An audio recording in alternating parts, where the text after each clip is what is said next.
Hello guys, and what's up? It's Totalxclipse here, and today I thought I'd do a little guide on how to build super compact factories for those of you who want to build some cool looking factories that aren't super massive, or for people like me who are currently playing on a laptop and are unable to handle super massive builds.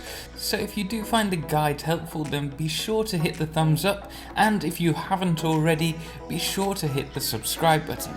Anyway, jumping straight in, first off, we will be using foundations, so if you're building miners within the factory like here, make sure that the miner's edge is as close to the foundation edge as possible, while still allowing the walls to be placed. What we're trying to do here is to maximize the space that we have for the actual build. Now, tip number 2 when using foundations, use the thinnest type available. This is just going to give us that little extra bit of headroom to place an extra floor. Now, tip number 3 is to choose a location which has the majority of the items close by to remove the need for added structures like a train or truck station. Ideally, you want to be producing everything really close by, such as here we're going to be focusing on a concrete station. We also have a rotor station. Even the motor super compact factory that we've built here has the iron next to it, and then both copper and the coal nearby. Now, tip number 4 is to actually plan around the manufactured item that you're planning to make. That way you can make sure you know exactly how many constructors or assemblers you need, or smelters for that matter, which is going to save you from adding too much machinery which is going to save you from adding more machinery than is absolutely necessary, meaning that you can actually save on quite a bit of space. So tip number 5 is to try and place the largest structures on the same level. Sometimes this isn't possible, but this will actually reduce the height of the factory, keeping it as compact as possible. Now, tip number 6 is to consider using programmable or smart splitters if you have different items entering the factory.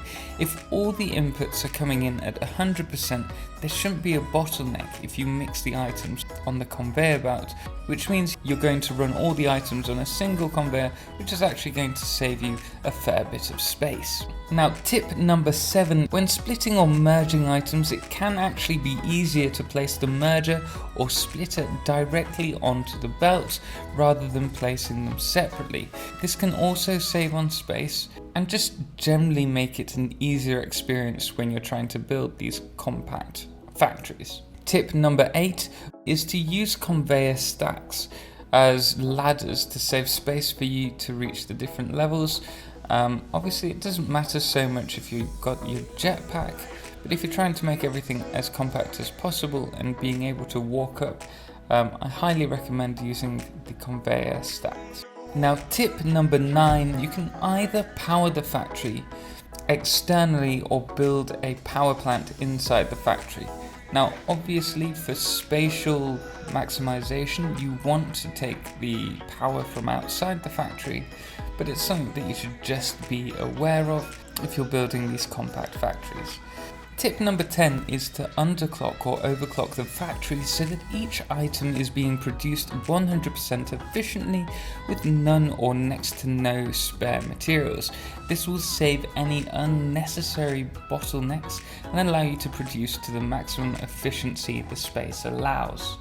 Now, tip number 11, try to place the end item container as close to the exterior wall on the bottom level to allow for easy removal where possible, as this will allow you to build the top levels as compact as possible, as you won't need to reach that level to collect the actual items. Now, our penultimate tip, tip number 12, is to not be too worried about clipping. Obviously, if it affects your OCD, then there's not much you can do, you're going to have to avoid it.